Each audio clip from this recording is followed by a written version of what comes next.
Everyone, this is Pookie Boob with Fat Fitness. I'm doing the just for today's for yesterday, actually, because I was in such bad tooth pain that I took a couple of sleeping pills and knocked the fuck out all day.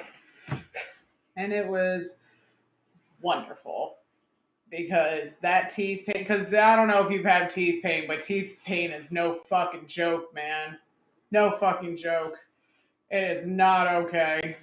And I'm sorry that I'm late. Not that anybody is an avid watcher at this point, so I suppose it doesn't matter much. But I do this Monday through Friday at 7 p.m. and then Saturday I do it at 1 p.m. And if you don't know what the Just for Todays are, they are daily meditative readings for every day of the year. It is literally a book, and it was made by Narcotics Anonymous from various sources. It's sort of like the compilation of all the good things out of all the readings that you could possibly do for the recovering addict. And they just put it in a nice little book. So I'm going to paste the page so that you could read along if you so wish to. I put that over on top with on my chat overlay. All right, and here we go. So today is technically November 2nd, but I'm doing it for November 1st, and I'm going to start again for November 2nd later on today at 7 p.m. Hopefully, I'll be awake enough.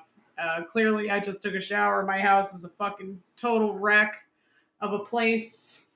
I don't know what I'm doing at the current moment. It's 1 o'clock a.m. Anyway, so God helps us as we help each other from the basic text. And whenever they say the basic text, they mean the big blue book. All right. Our addiction caused us to think almost exclusively of ourselves. Even our prayers, if we prayed at all, were self centered. We asked God to fix things for us to get us out of trouble. Why? Because we didn't want to live with the problems we created for ourselves. We were insecure. We thought life was about getting and always wanted more. And in recovery, we get more than just not using. The spiritual awakening we experience in working the 12 steps reveals to us a life we never dreamed possible. We no longer need to worry about whether there will be enough, for we come to rely on on a loving higher power who meets all of our daily needs. Relieved of our incessant insecurity, we no longer see the world as a place in which to compete with others for the fulfillment of our desires. Instead, we see the world as a place in which to live out the love of our higher power has shown us. Our prayers are not for instant gratification, they are for help in helping each other. Recovery awakens us from the nightmare of self centeredness, strife, and insecurity that lies at the core of our disease. We wake up to a new reality. All that is worth having can be kept only by giving it away. Just for today, my God helps me as I help others. Today, I will seek help in giving away the love my higher power has given me, knowing that is the way to keep it. You know, this reading has a lot to do with how I feel as a person in general. Because when I first started my recovery journey, I didn't really I didn't think I was self centered. I didn't think I was self centered at all. But then I thought about it in a more, like trying to host down the very core of the disease of addiction for myself. And I found that it's like, in fact, it was very self centered and self centered in the way that I felt like my pain was my own. Like, what happened to me, what happened with me, me. And it was always like, what happened to me can happen to anybody. And I feel like my self centeredness came from being quiet. It's like, I was quiet about all of my suffering to anybody, and anybody around me would have thought that I was happy as a clam and just, living my life to the fullest, And I made so many people rethink about their lives when they found out how shitty mine was. And that was a weird, rude awakening. That's like so many people looked up to me and thought that that was the way to look to be. And I was just like, what? No, what the fuck is wrong with you? Why would you look at me? Like, I work nonstop. I'm tired. I'm angry. I'm depressed. I have anxiety. Like, there's nothing good about what I'm doing with my life right now. And I thought about it and I was just like, the best way for me to reach out to people is to tell them exactly how much pain I'm in at the current moment. You know, not putting on the facade or the face or the wanting to like make it seem really actually not. Like anybody's been really watching me like constantly and consistently since I started doing the Just for Today's actually daily. I mean, not nearly at the time that I want to do them every day because apparently life doesn't work the way you want it to, which is okay. And that's another whole thing about recovery, but I'm sure that's in a whole nother Just for Today. So we're just going to leave that alone. But like, my self-centeredness did come from keeping quiet and not telling anybody my issues or my problems and making it seem like my life was much better than it actually was. And most people I don't think would see it that way. Like they think, well, you're just like for themselves the way I felt about it when I first like kind of started working with that revelation was the fact that other people wouldn't see that as a problem. And it's just like, then I had to think to myself, why the fuck does it matter to you what anybody thinks is going to be a problem for you? You know, nobody can tell you what your own problems are. You know what your own problems are. You just have to have the courage to actually say, I have this problem. And my problem was keeping quiet. I stayed silent. Every bit of trauma that I went through, I stayed silent. I did not stick up for myself. I did not try to make it better. And I made my own life miserable because I refused to act because I thought I was doing something good for the world. I thought by keeping myself hidden away in that deep dark pit of depression that I was actually doing everybody a favor. And somebody said something to me the other day. It was actually it pertains to Winnie the Pooh, and we all know Eeyore, how he's all depressed and just constantly just a downer. And it's just like somebody said to me, and they were just like, "Yeah, but like literally none of the friends ever point that out. That's us. We point that out. Like all of the friends are just like they don't make him feel bad for being depressed. They just kind of they're just like, oh, okay, if that's how you feel right now, then we'll come back to this later, maybe circle around, maybe see if you feel a little bit better enough to doing it later. You know, it's like they never not included him. And that was like a weird thing to think about in itself because it's like we always think that in depression, and especially in the isolation of our disease, that we don't deserve to have friends or family or people that love us because we feel like we're broken and damaged. And it's just like, who the fuck isn't? And if somebody's telling that to you, then yeah, sometimes it's hard to break away from it. But at the end of the day, you really are, you're good. You're good the way you are. And you shouldn't have to hide that. What this personal Just for Today means for me is that just like I get more by giving myself to other people. And I mean that not in the because a lot of times we take that a little bit to the extreme. and we like tend to try to be like doormats at some point. But we're not like you don't have to be a doormat while still giving yourself. You can still have boundaries and be like, no, that is like today. I was just like, okay, I said to myself I would do the just for today's at 7 p.m. Hey James, how are you? I'm glad you stumbled upon my channel. And it's funny too because I wouldn't have met you if I didn't do my just for today's just so fucking late at night. Maybe I should start just doing them at 1 a.m. in the morning when I'm just naturally awake anyway.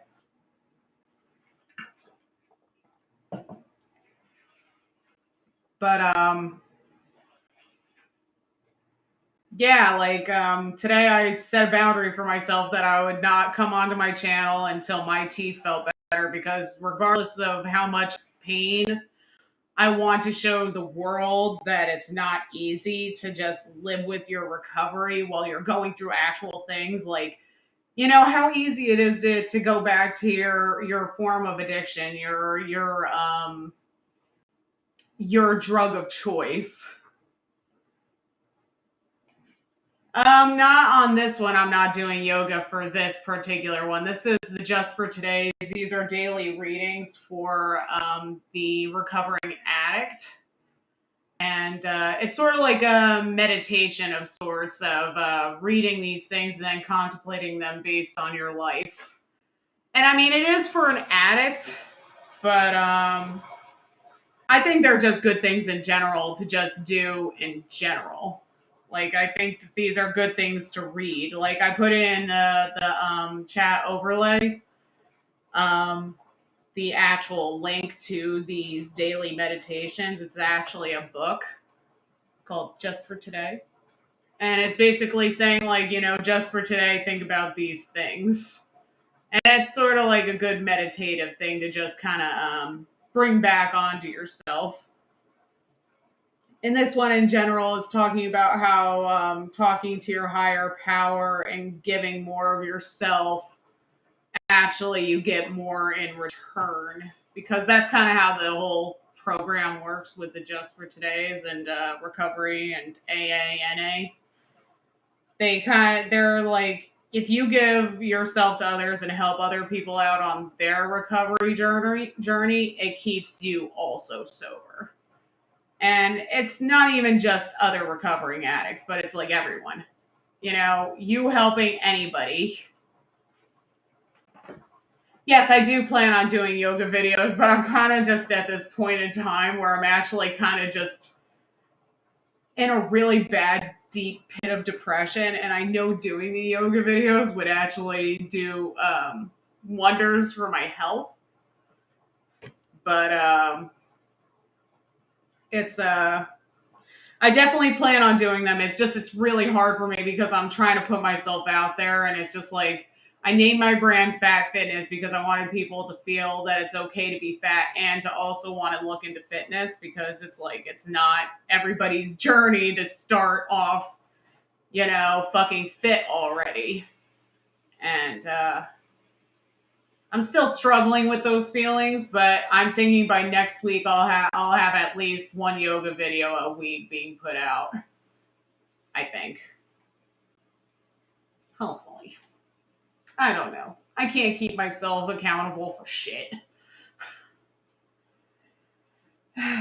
See, and I said to myself I wouldn't beat myself up about that. I've only started this channel like maybe about a month ago. Like I decided that I would quit my job and then I would really try to. I'm actually going to be doing Zumba more than yoga, more often. But these streams are more of like a daily thing that I do for like a half an hour or so, just so that it's for everybody else as well as for me myself. Like, because when you're a recovering addict, you need to do these daily things.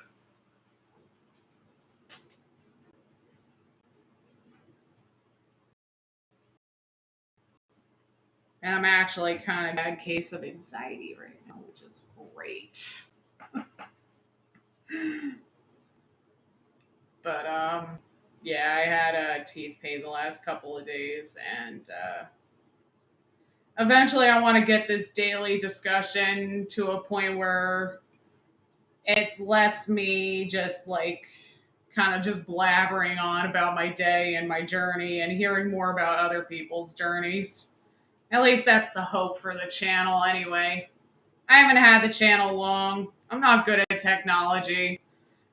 It's like me thinks I'm almost like scared that I may have made a mistake in quitting my job to start this whole entire thing, but I do have faith in myself. It's just it's hard when that bitch of depression decides to slap you straight up the face like for a month. It's like, come on, body. We really had like something going.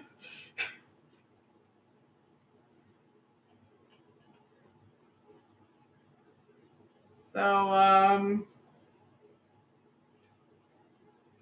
yeah, that's what my channel's gonna be for the most part.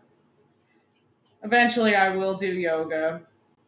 I will do, and I'm pretty damn good at it. You know, it's like I'm doing it based on the bigger body. You know, it's like you don't have to do like crazy twists and bends to like get your body in order for the day. And I think like even if you're not into fitness, which I do hope that people do have get the love of fitness, because I think for like fitness is one of those things where it's like you have to do it to find the love of it, sort of like with guided meditation or recovery, or you have to do it long enough that your body decides that it's like, yeah, we like doing this actually. Anyway, I will be doing these just for today's Monday through Friday at 7 p.m. Um, Usually I'll stay between 15 minutes and a half an hour for these things, just sort of get my thoughts out there for the day to start my day. And I hope to see who, I hope to get a like or a follow or a comment, whatever have you. Um, Not feeling so great today, so I'm probably just gonna lay on my couch and hope to God I don't get teeth pain. Recovery is a lot like this, where you're bored. God, the boredom is just fucking insane. And then I used to throw myself into work, and now that I don't work, well, what the fuck am I supposed to throw myself into now?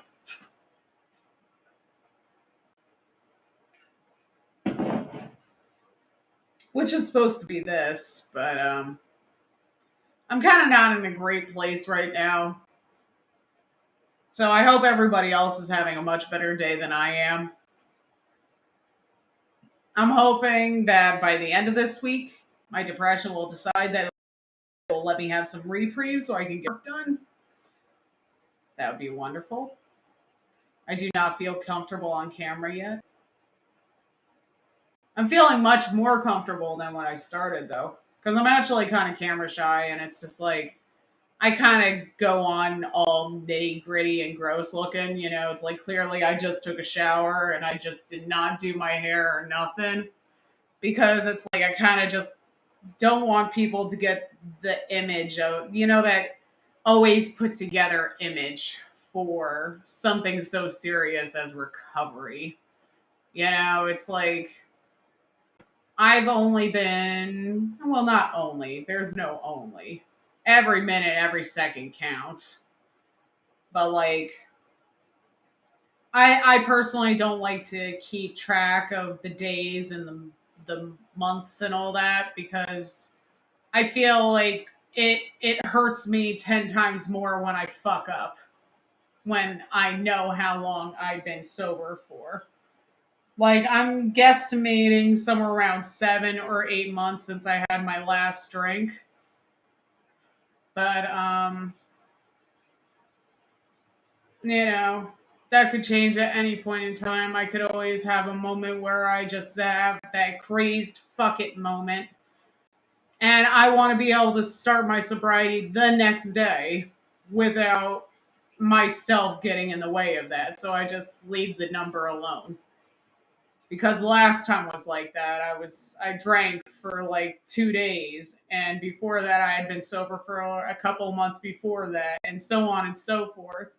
But people like to kind of gatekeep in the sober society where it's just like, oh well, no, you've actually never, like, you haven't gone a year yet, so therefore you're actually just in early recovery. Or it's like, if you're it's like these weird arbitrary rules that come up people come up with your like your recovery and how you do it, that it's like, no man, you can't. There's only certain things where it's like, I personally will always talk about things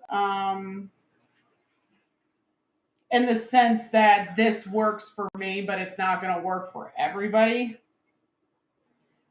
It's like I might have to say that a couple more times throughout the time, because I tend to be a little bit of a know-it-all when I talk. I think it's just my neurodivergent way of expressing myself. Uh, but I really don't plan. I would never expect anybody to follow what I say, and I certainly wouldn't expect, and I wouldn't be upset if you didn't, because I mean, honestly, it's everybody's journey. Everybody's journey is completely different from everybody else's journey. And it's just like, my journey consists of me not counting the days that I've been sober. Maybe it'll change. Maybe it won't. I don't know. That's the beautiful thing about life. It just never ends until it does. That's another thing too. It's like, I went to a funeral on Saturday, and it messed me up a lot more than I thought it would. Because it's like, the word on the streets was the person who died of an overdose. I mean, the tox reports are still not in. They don't know. And I probably will never know, because I was not that close to this person. So I'll probably never know if they actually overdosed or not. But I'm taking it as such in my brain. Because, and it's like, dude, when people are recovering and they see somebody die of an overdose, not a single person can tell me that they didn't think at least once during that funeral how they're just like, fuck, that could have been me, man. And I mean it. Like, there were times, like, people forget this about alcohol. By the way, hi, I'm Pookie Boob slash Jessica, a recovering alcoholic. And they don't really talk about alcohol could literally actually kill you. Like, it can kill you that night, because it's like, when you're blacked out, you don't know what that bitch gonna do. Is she gonna keep on drinking? Is she gonna throw herself off a bridge? You know, she's gone. And there's been so many times where I woke up in the morning, looked down at the bottle still in my hand, and looked at the bottle and said, damn, I can't believe I didn't die. And I don't know if anybody else ever had that moment, but yeah, it's legit. Like, there are moments where people are like, damn, I really could have died. And I'm happy I didn't, but I could have been very well in that coffin, in that casket, with my face all fucked up because they found me all fucked up. Like, I mean, I saw the woman's pictures when, like, how they make the big old boards and they have videos, and they have all these, like, beautiful mementos showing the person's life and you know, how they lived their lives. And this woman looked like she lived a hell of a life. It was awesome. She was gorgeous, and she did all these things. And then I go up to her actual corpse, like laying there for the viewing. And I'm like, all I could think in my head is like, damn, they did this woman dirty with her makeup. Dirty as fuck. I was mad as hell for her because I saw all those photos and that woman was a fashionista. Like, and if she would have saw what she was wearing at her own funeral, she would be fucking coming to life and just zombifying this shit up. And I felt so terrible because that's like the only thing I could tell about her other than she had an overdose. And the fact that this woman who had so much pain, so much strife in her life, that she ended up either doing drugs or going back to drugs, or I don't know her life story. I don't know what it's like. And I feel terrible that all I could think about was how they did her dirty with her makeup. And I hate the fact that it's like I could have been in that coffin myself, having some bitch who don't know me staring at me going like, damn, they did this bitch dirty with her makeup. And I thought that was like terrible. It's like you think of all the times that you could have died while doing your active drug of choice, and you know you don't think of it as your last time. I'm sure it's like every time that I could have died from alcohol poisoning, it's not like I said to myself like, hey yo, tonight's the night, man. They might find me OD'd in the morning. And then the person who finds you, it's terrible. It's like, because there's always going to be the person that finds you. Like, no matter, like, I'm not sugarcoating that shit. It's like, death is gritty and it comes for all of us, and some are way more traumatic than others. And as far as the overdosing thing goes, that's up there. That's up there in the traumatic parts, especially for whoever finds your ass in the morning. In this case scenario, this woman's father found her. And that man was absolutely fucking devastated. Absolutely devastated. And to think that in my case scenario, all the times that I would have died, it would have been my man. My man would have found me. That would have been my man standing over my casket while some dumb bitch walks in and says that somebody did my makeup dirty. Meanwhile, he lost his whole entire fucking person. It's like, that's awful. It's like drugs hit us like they are way more devastating than people ever let on. Like, and I know I kind of went off on a tangent from my daily just for today readings, but it's like that's that's recovery, man. It's like sometimes these just for today say exactly what you need to hear, and some days you're just like, okay, that's nice, but I got some actual real world shit going on, and this is mine.